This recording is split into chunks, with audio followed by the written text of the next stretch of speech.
finally back. I know it's been a long time since I posted a video. I am here working on the Hummer today. I'm going to go over how to install the brakes on the front, because I got from last time, I've got the differential installed. And you can see I've already got one brake done, just because I wanted to make sure I knew how to do it before I showed you how to do it on video. So I'm going to be working on that. I've been gone. It's the busy season for work now, so I'm constantly working. But it is a holiday weekend, so I found a day to come up here and work on this thing. I went to Holly LSfest West in Vegas recently and got to see some people, or some guys that you know, like Cleetus McFarland. He ran Leroy down the quarter mile, so I'll insert that video here.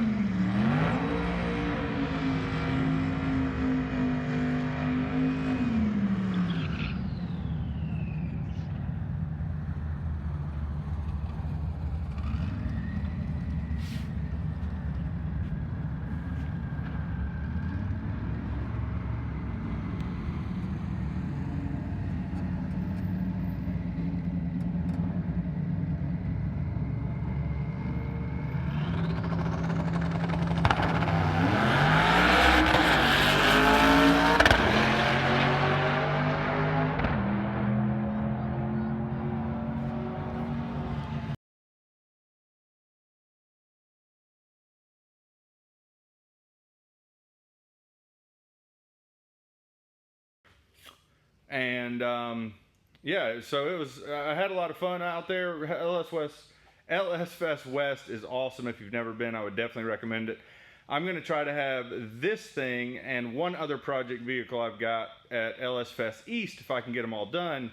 But I'm going to show you, so just stay tuned. Sorry about the lack of videos recently. I'll try to pick it up more, but I hopefully will get this thing on the road here soon. All right, so as you can see, I got one new rotor on. Got the new pads in. The pads, I don't know if you can see them. Everything went together good. So now I'm going to move over to the harder side, which is the driver front, where you don't have a whole lot of room right here. And I'm going to try to put them on over here to show you how that works. So I'm just going to go step by step. The first thing you have to do is install the rotor, and just use a single bolt or 2 bolts just to hold it on to the yoke there. And then that way you can put the pads around it, and then grab the caliper and slide it around and bolt it on. So first thing I have to do is get the rotor out, clean it really good, and get it installed just temporarily. Just like I have this one, you can see down there, those 2 bolts, just holding it on so I can get all the brake system on it. All right, so here we are. Caliper's still hanging, rotor's on, got 2 bolts down there. One's all the way in to hold it up against the yoke firm. The other one's just a secondary so it doesn't slide back and forth any. And now what I need to do is kind of go underneath and slide one brake pad on this side, one brake pad on this side. They slide in from either end of this bracket, and they kind of just clamp around the brake. And then we're going to slide this on and be good to go. Now I will tell you, I've already compressed the piston inside the caliper, and I did that with this tool right here. This tool just acts as a false brake pad here, and then you can use whatever, like an old brake pad on that, to screw it in and press that piston back into the caliper. You can get those at any auto parts store, but it works great. The rear is different, and I'll go into that in a different video, but there's 2 special tools that you have to buy to do the rear if you have the rear emergency brake kit. But so now I'm just going to put the pads on, and then once I get the pads on, I'll show you, and then we'll slide this over, bolt it on with these 2 bolts, and we'll be done. So there you can see I've got the new pad right there installed. It just slid on over this and the bottom.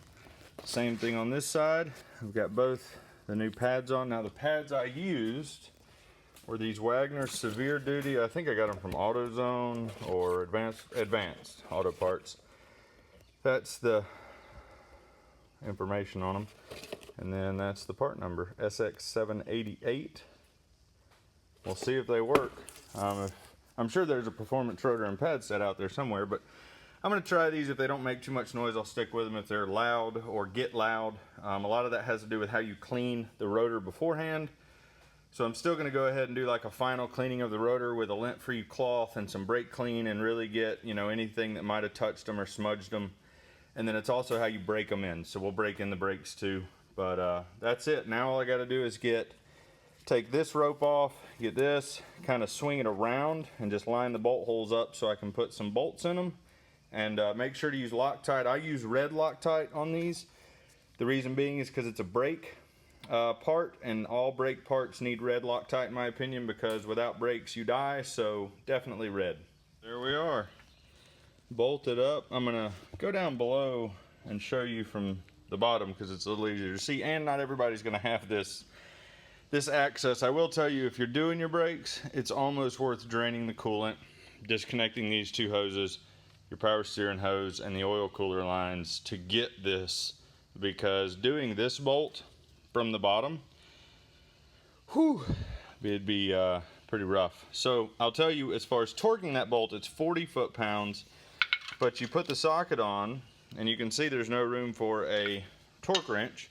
And even if you have these wonderful half-depth sockets that I talked about when doing my other videos, you get it on and you've got a lot more room, but you still don't have enough room for a torque wrench. So what the service manual asks you to do is use a crow's foot socket, which would put the torque wrench on this side of where it needs to be. It's kind of like a box end wrench with a 3/8 drive on it. But I will be getting one of those to torque that correctly. For right now, I've just used the wrench. So, from underneath, here's what it looks like. As you can see, this goes on the adapter right here. I don't know why it's hanging off halfway. Sorry if I'm not watching the video. I don't feel like it should do that, but it does. And then at the top, it doesn't really lock in anywhere, but again, opposite, on the bottom of the passenger side it doesn't really lock in, but at the top it does lock in, and again it's about halfway out. Now maybe when I hit the brakes it will adjust, it'll pull it in obviously, but I don't know, we'll see. After I pump the brakes a couple times, once it's running, I'll get under here and make sure everything's good, tight, still at 40 pounds. But that's it. I just kind of moved it up, got this in, and then that just kind of leaned forward and bolted it up, and that was it. So front brakes are on. Now we're going to move on to putting the half shafts back in and buttoning up the front, thankfully. I do need to add fluid though. These take, I believe, 2 quarts, so I'll be filling it up soon. All right, brakes are done. Time for half shafts. All right. One of the reasons I started this project, as you can see right there, I've got a big hole in that boot. And initially I was thinking, well, it'd be cheaper just to replace the boot, but indeed it's not, because supposedly these boots are extremely difficult to get off and get a new one on and get everything back together normally, because the half shafts themselves are usually less than $100. I'll post as to where I got mine from. But I'm hoping, because as you can see, the driver's side is shorter than the passenger side, on the front only. And I need to pull these out of the boxes and make sure I have the right sizes. So I'm gonna put you right there. And I don't know if it's level or not, but I'm gonna get my knife.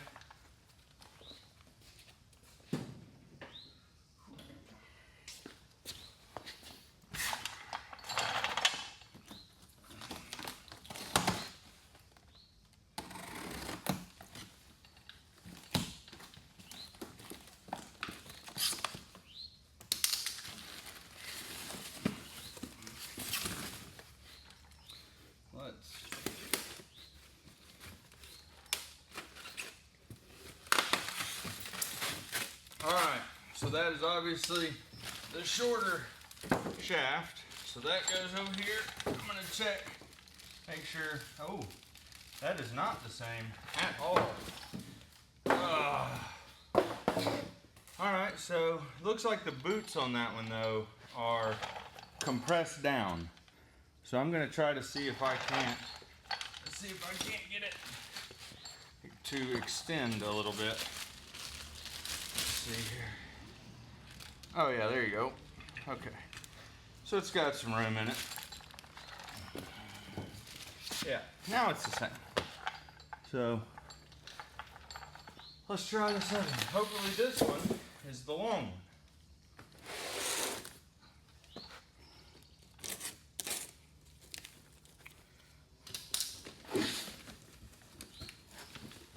Packaged well.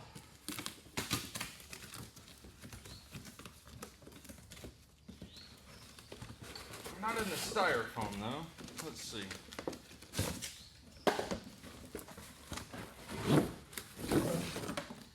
Alright, so this one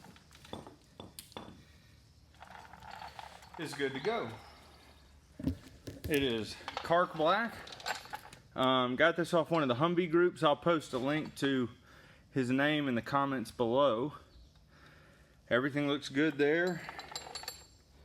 All that. Got part number. Looks like the shafts are the same. Yeah, I'll have to count the splines maybe on that one. And then this one, is this Cark Black too? Nope, this one is not. So this is probably a civilian one.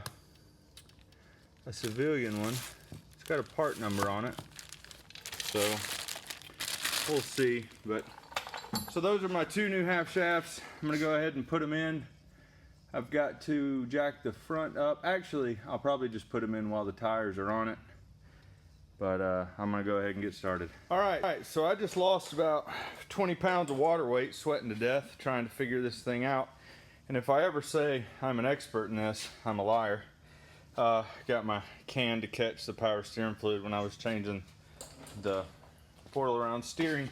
So what I learned is, I figured in order to get that half shaft in, you drop the suspension as far as you can.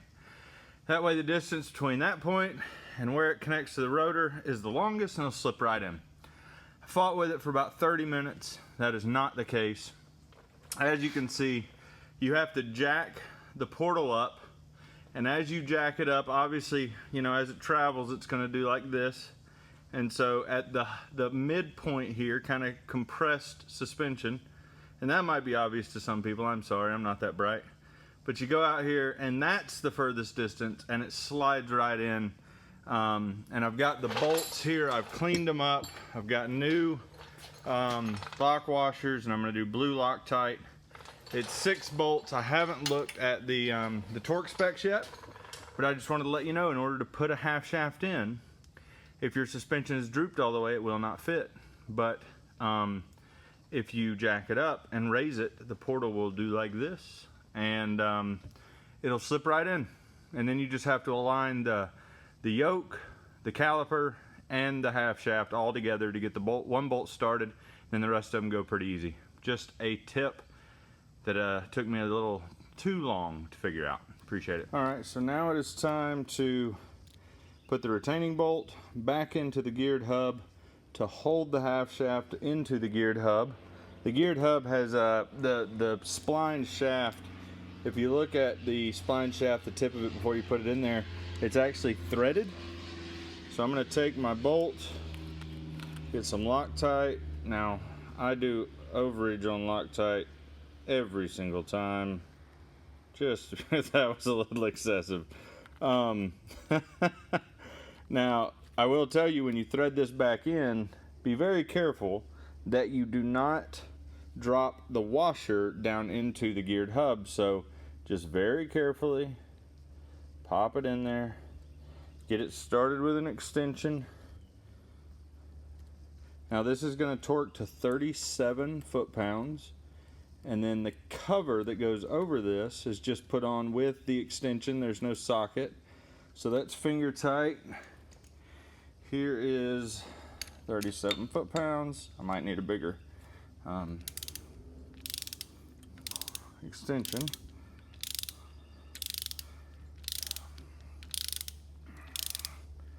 And then you'll see once it tightens the actual hub, watch, it's going to move and press against the extension and give you leverage. There you go, and that's 37.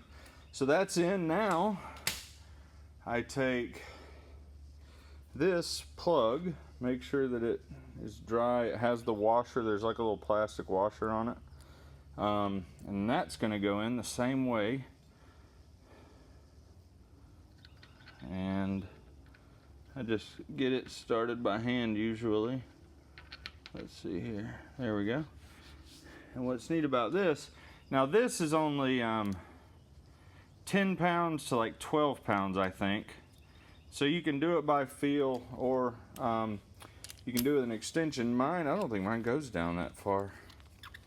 Yeah, it doesn't. Let me go get an inch pound, and I'll be right back. Right. So like I was saying, you just get your extension, pop it into the square, and then go to 10 to 12. All right, and then, you know, after you run it for a little while, you'll want to watch that, make sure it's not leaking or dripping. But that's it. So the half shaft is in. I've got the bolts in there. I have not torqued them. Again, you need a I forgot what it's called, but it's kind of like a box end wrench on one side with a 3/8 drive, and it allows you to torque because the bulk of that half shaft gets in the way of an actual torque wrench. I might be able to use my half depth. I'll try that first, but if not, you have to use that other tool that I brought up before. So that's it. The half shaft's in, the brakes are in, everything's good on the driver's side, and I'm going to go over to the passenger. All right, on to the back brakes. So the back brakes, I'll show you in a second, but the caliper has an emergency brake built into it. So when you suppress or press back the piston, it also has to be twisted at the same time. So instead of one of these tools, which is what we use on the front, it's just a normal compression tool, we have to get this tool, which is from Jegs, and what it does, and I'll put the part number at the bottom, is again, just kind of simulates a brake pad on this side, and then this pushes, as you turn it, it pushes against the piston. But since it has to spin, I had this made from Matt, again, I'm going to butcher his name, Steinhauser. I will put his Instagram below in the comments, but he made me this. It's really high quality, and then it's got a 3/8 drive, and this has a 3/8 drive, and so this goes on to that. And so as you spin this with a 14mm wrench, it spins the piston and compresses it at the same time. So you have to have this tool. Well, I use have to have lightly. It's way easier with this tool, and this was, I think, 50 bucks. And this was 40 bucks maybe, so $90 for the whole tool. Well worth it. So let me show you how it works. All right, I don't know if you're able to see that. I hope you are, but this is the piston, rear caliper. The tool, you can see how it's just like a big bolt, kind of.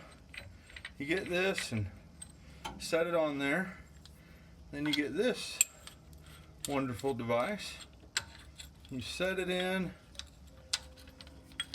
until you can get it. Oh, come on. Let me get this back on. There we go. All right, that's pretty snug. Let me grab my wrench just to snug it down a little more. Now let's see if we want to be tightening, I believe. Whew, a lot of grease on this thing.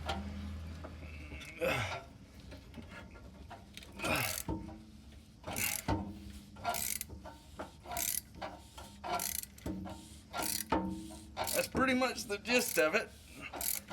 I can tell you, without this tool, this would be extremely difficult.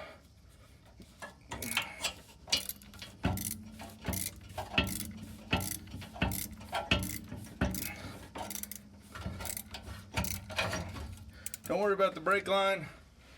It's getting replaced. I'll show you that in a second. It's an absolute nightmare. Come on. All right, that may be it. So now we take our crescent, we loosen that up, give us some room to get it out of there.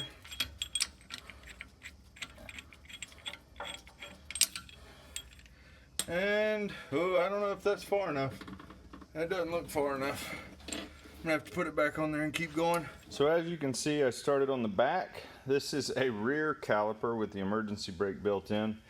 And I noticed it was covered in grease, and I don't know if you can see the cuts and the boot separation. That's why the entire thing, I mean, I've got a trash can full trying to clean all this stuff up. So I think I'm just gonna see what I can get a refurbished one of these for. If not, I will run it.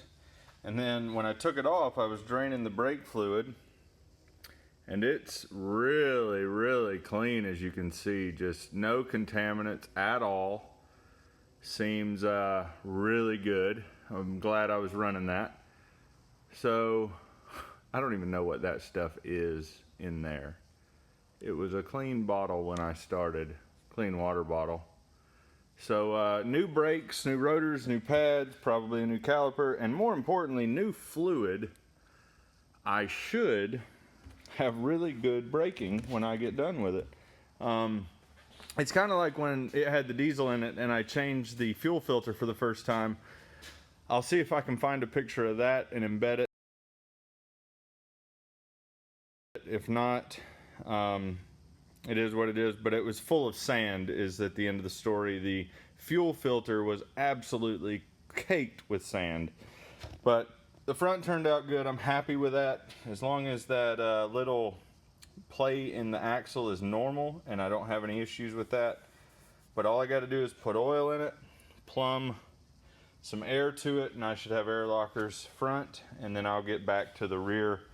I've already got the new brake line. Oh, I didn't show you that. Let me show you the brake line. Check this out. This was the brake line that was in there. Somebody had just kind of dropped the caliper down, pulled it down, and then just crammed it back up in there. So bent it all up. It wasn't leaking though, but as you can see, the caliper itself was the problem. So I'm gonna end today with that. I got the whole front rebuilt. I'm rebuilding the back. I'll do that maybe tomorrow, but there'll be more videos to come. Stick with me. We'll get that thing on the road. 42s, LS motor, blockers front and rear. We'll see if we can't tear something up.